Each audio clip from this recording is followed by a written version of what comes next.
Giannis might be headed to Miami in free agency if they lose this series to the Heat. Max, let's stay with this. What would be the best destination for Giannis if he decides to leave Milwaukee? Go ahead, Max. Max? Oh, okay, coming to me. The answer is Miami. Miami is the best destination. And Stephen A., I actually want you to start here because what I'm going to say is, I think, going to anticipate a lot of what you're going to say. So I'd like you to lay it out because I don't want to anticipate your whole argument. Let me say this. This is one of the rare moments. I actually don't like the fact that I'm disagreeing with you because I'm imagining South Beach, and that would be so special. Hold Get on. it together. I digress. Let me get focused again. Okay. I get what you're saying about Miami. But let me tell you something, Max Kellerman. Golden State would be, for me, to be ideal. And I'm partial to it because I believe anyone else is better off in Golden State because I believe Steph Curry and Klay Thompson are the greatest shooting backcourt ever known to man. That's how I feel about them. I have never seen a backcourt duo that can shoot as well as these brothers can shoot. They are the greatest marksmen in the history of basketball. And anybody that is on the court with them two is better because of it. That's the only reason I say that. It don't matter. That's how I feel about it. That's why I wanted you to go first, because you're right about that, and that's the problem. If Steph Curry and Klay Thompson and Draymond Green and Steve Kerr get Giannis, it's going to be like when Durant was there. Now, he can't do everything Durant can do offensively, but he does some things that Durant doesn't do. So, and the point is, they will use him in such a way that the league will be it'll be non-competitive again. No one's going to beat that team. You're going to build a wall against Giannis? Steph and Klay on the perimeter? No, there's nothing you can do. You know, maybe just hope that, I guess, Draymond continues to not shoot from the outside and now you can't play 5 out because of Giannis. They'll figure out another way to use him. It's impossible. And therefore, winning a championship there will be discounted the way it was for KD. But if he goes to Miami, this changes if Miami wins the whole thing this year. Let's assume they don't. If he goes to Miami and on a Pat Riley franchise grinds with those dudes down there, even if he builds a dynasty, he will get more credit as a champion than a guy who just glommed on to something they've already built in Golden State. I know not this year because of all the injuries and the defection, but he will get more credit for actually building it to a championship in Miami than he will to adding to a dynasty in Golden State. All right, let me get this break. I can see him staying with the Bucks if indeed they would have ended up in the finals.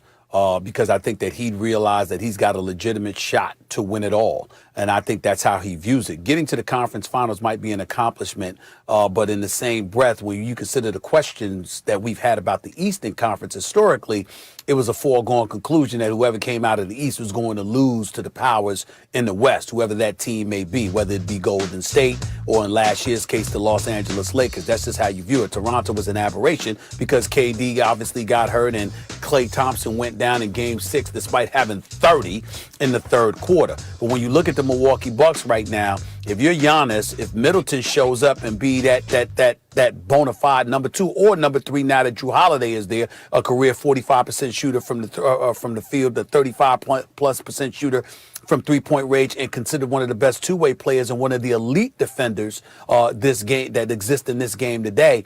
When you look at it from that perspective, there's really not much of an excuse for Milwaukee not to come out of the East, especially if James Harden doesn't end up in Brooklyn to join Kyrie and KD. So again, if they got to the finals, then I think Giannis ends up staying in Milwaukee, because when you come from Greece and when you know his background and you consider the profile, Max, that has been done on him and how poor his family was and some of the trials and tribulations that they endured, he's overcome an awful lot. And you know, when you come from a different nation and you come to this country, we might sit here and look at meaning Los Angeles, being significantly different than Milwaukee, et cetera, et cetera. But when you come from where he comes from, Milwaukee's damn near Southern California. So you know what? You don't particularly mind. No. And as a result of that, I think that the way they've treated him, the way they've embraced him, the way he has performed for them, I think under ideal circumstances, he'd love to stay in Milwaukee.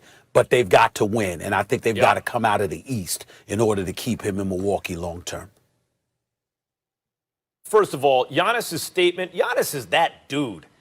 A back-to-back MVP talking about, I could be the fourth best player on the team. I'm trying to win championships. That's what people remember. He's absolutely right. He wants it to be in Milwaukee. I'm going to address what you just said. He's not going to stay in Milwaukee. And the reason he's not going to stay in Milwaukee was because there's a tide in the affairs of men, Stephen A., which, taken at the flood, lead on to great fortune, right? The Milwaukee Bucks ownership, those three investor guys who own the Milwaukee Bucks, decided to let Malcolm Brogdon walk out the door instead of paying like an enormous luxury tax bill by giving him a contract maybe he didn't deserve. The problem is this. What you said, let's take what you said about Giannis in Milwaukee and how he's from very desperate circumstances. Milwaukee looks really good to him. He doesn't care about, it's sunnier in LA or something. But the rest of the league does. Other players do. And that's why in the history of time, Milwaukee has never signed a great free agent. I'm trying to remember who it was. I keep forgetting it was a forward about 6 or 7 years ago. They signed to a $15 million a year contract. He was okay. He wasn't a giant star. Big stars don't sign in Milwaukee. So what does that mean?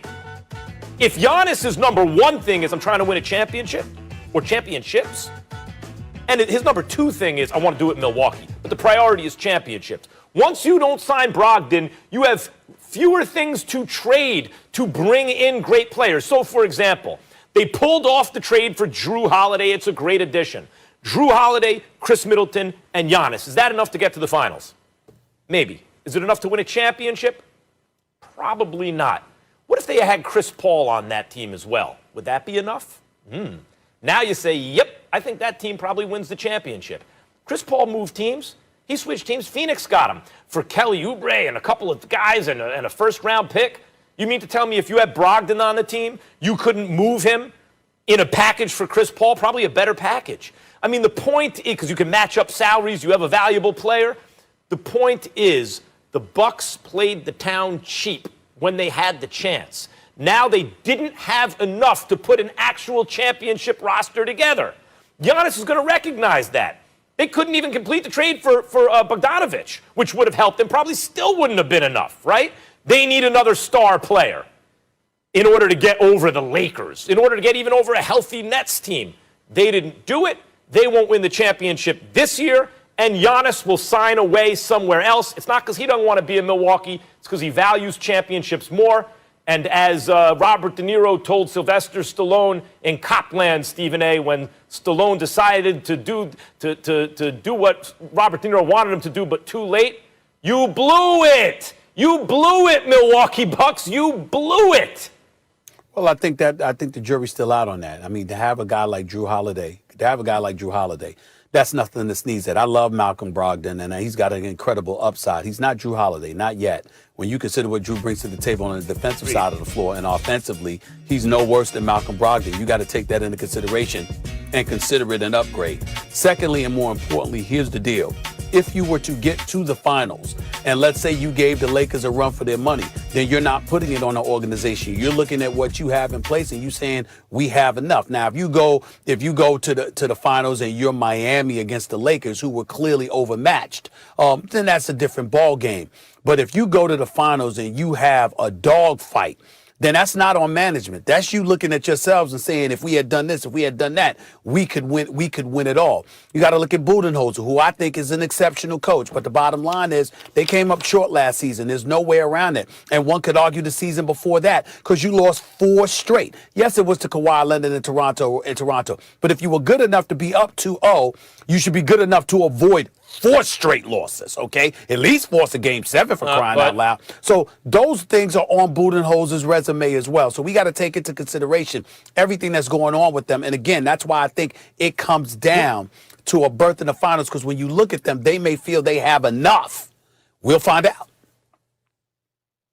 Budenholzer is legitimate criticism because with the Hawks 60 wins and then they fall in the playoffs, and now with Milwaukee at a bunch of wins and a superstar, they fall in the playoffs. But Stephen A., when there's a team like the Lakers out there with 2 MVP players and you got one one or two other All-Stars isn't enough. You better load up. I'm not saying Brogdon or Drew Holiday. I'm saying Brogdon and Drew Holiday. And now you can flip Brogdon maybe in a deal for CP3. And then you have Middleton and CP3 and Drew Holiday and Giannis. Now you win a championship. Just a pause. Gangster out there. Like, it is hard to win a championship. And if Milwaukee wants to keep their guy who puts championships above all things, they had to put the team around him. They put a competitive team around him, not a championship team. Well, if he were in Miami, you got the Greek Freak with Bam Adebayo and obviously Jimmy Butler.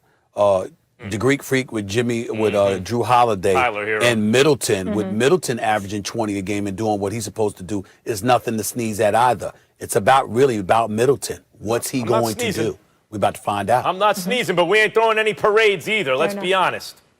Unfortunately, we got to run, fellas.